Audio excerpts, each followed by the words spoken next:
Hey everybody, how's it going? This is rhouse21 and it's time for the next chapter of my bearing adventure. So, to bring you up to speed, for those of you who are just tuning in, this is part 2 of my ceramic bearing upgrade videos. So, first video I give you a quick overview of the just basic teardown. Actually, I guess this is part 3. Anyway, first video, I gave you a rundown of just how the Slash LCG architecture is laid out. Second video, I took apart the front clip, replaced the bearings in it, which you see has been done. You can see the nice little yellow here, and that's the only thing that's visible.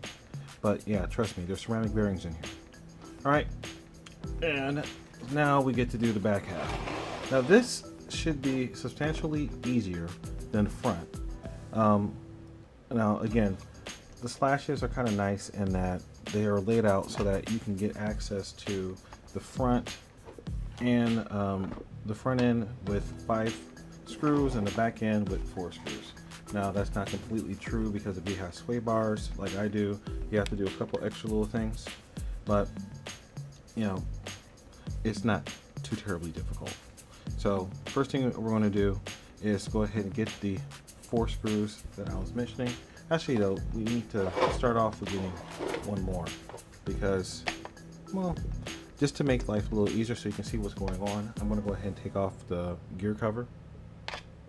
So that's a pretty simple thing to do.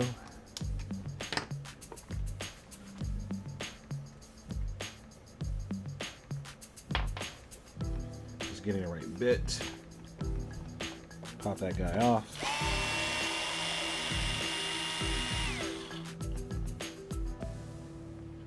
Okay.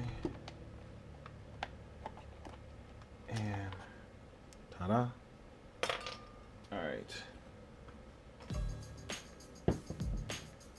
Okay, next, while it's up, I'll just go ahead and pull off the wheels.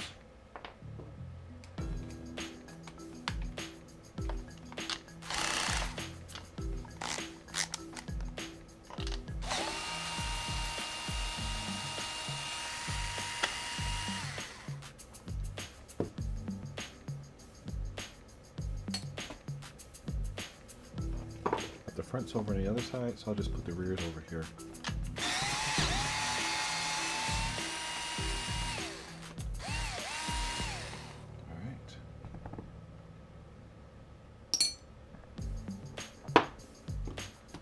Okay, so next off, I'll go ahead and separate the rear end. So like I said, there's 4 screws holding the assembly together, and that's these 2 right here, and then from the bottom, these 2 right here. So I'll go ahead and get the tops first.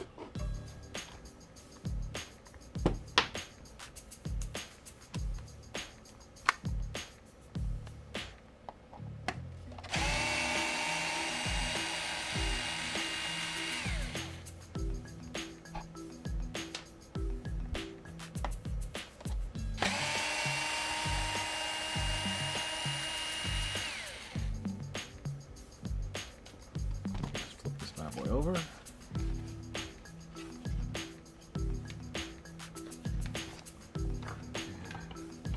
This way we can all see.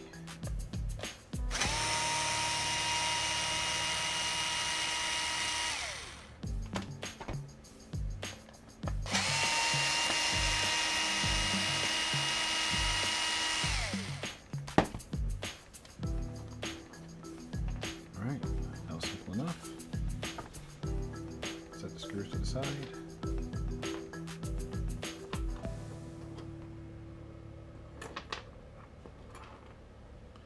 Organization is always good.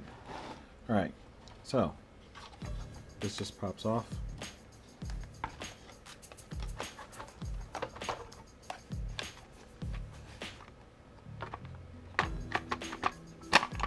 Like so. And as you see, this here is my slipper clutch, and it just dropped right out. And I got a big ornery mess in there, and that's just because of the grease that I've used and that's been slung off, so I'll clean that out. Yeah, that's not pretty looking, but it has a function. Okay, so as you can see, chassis, everything's all together. Not bad. So let me just set this aside.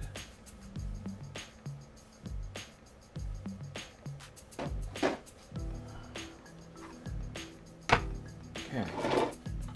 So now, as you can see, this is a little different than your standard Slash. So this diffuser here, which I'm not talking about right now, doesn't need to be here for this purpose. So I'm going to go ahead and pull it off.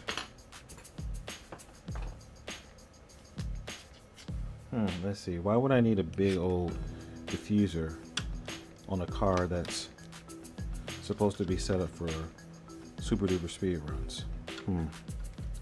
I don't know why this thing will ever be here. So let's go ahead and get this out of the way. Alright, so now this is pretty much the same as you would see on a Traxxas Slash LCG based car or a rally.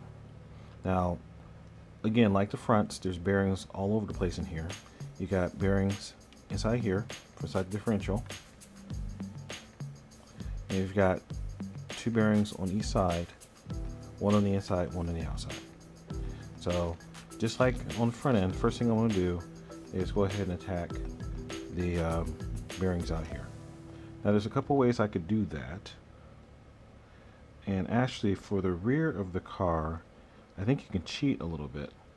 For the front, the simplest way to do it is to take this off here, take off the yoke, slide this out, take out the whole shaft, and work like here. I think for the rears, you can cheat by just going ahead and just popping off one of these for the carrier, and then you can get everything to just come right out there. You know, so I like cheating. Well, that's not true. That sounds wrong. But anything to save a little effort sometimes. So, alright, but first thing I'm going to do is just go ahead and pop off the carriers. Just put this in, a little twist. That pops right off. And I can take out the little, take off that guy. Now this little washer.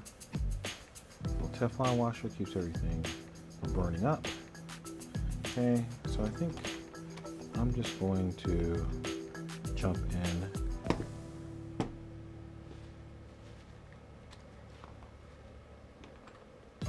Everything on me is coated with a little light coat of grease. So it's a little difficult to pull these things out.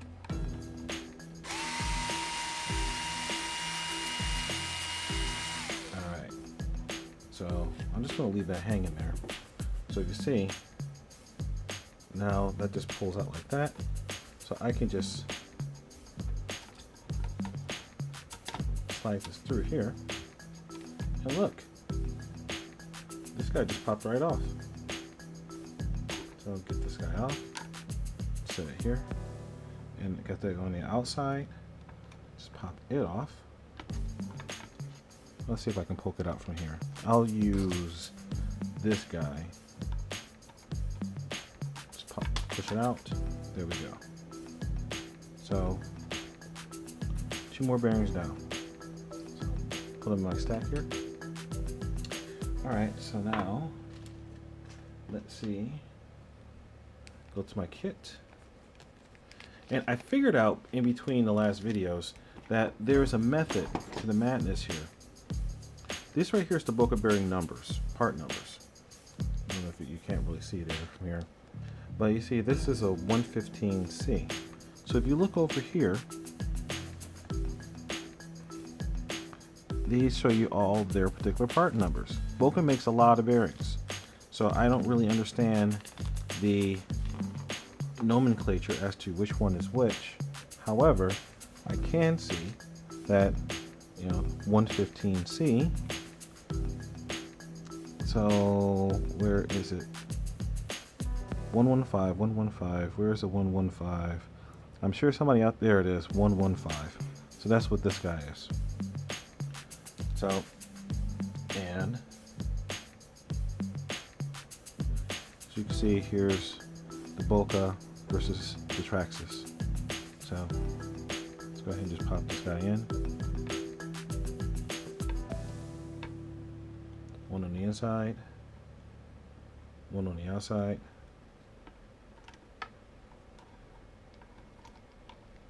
Pop this back in.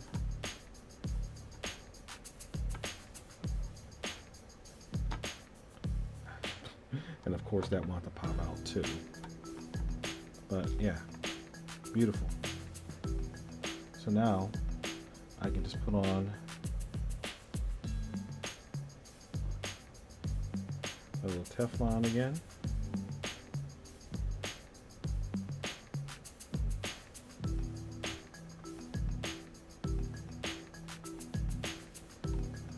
Put in my little retaining post.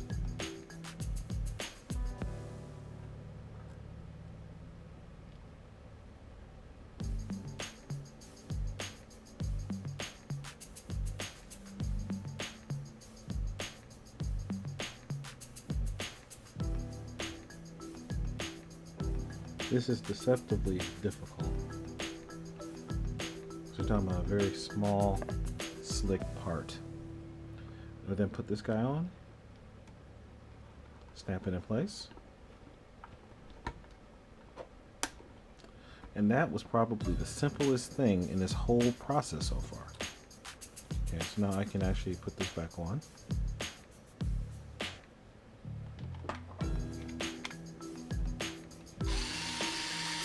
Oh, don't forget to change my torque back down to 2.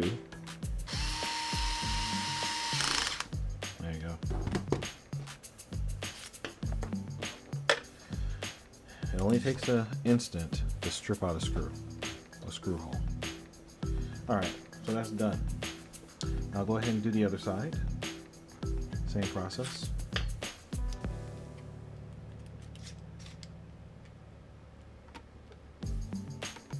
Pop. Pull this guy out. Here. Just leave it here for now. Pick up the washer.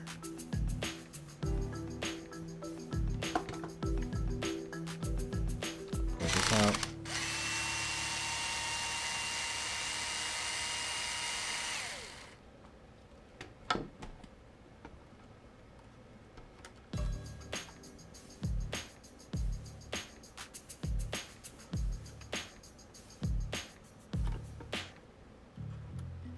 Now this one seems a little bit dirtier than the other side, which is kind of strange, but you know what? At this point in the day, I'm just willing to accept it. Alright, so again, you can see comparing side by side, you got 116s or 115s, and they're apart. And now that I'm looking at it, when I was doing the thing before, well, I guess you could see. Okay, that's fine. All right, so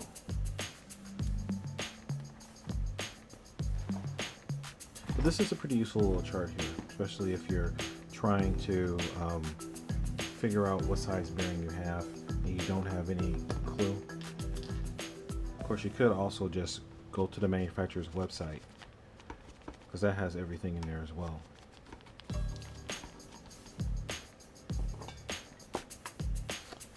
Alright, so again, one on the inside, one on the outside. Pop right in. Beautiful. Don't forget my Teflon washer.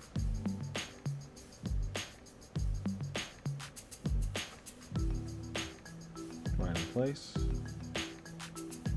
Okay, and this little guy. Now, I could just use my needle nose pliers, but that would be too much like emitting defeat. Alright. Put this guy on. Snap it in place. Again, snap it in place. There we go. Beautiful. Bolt this guy up.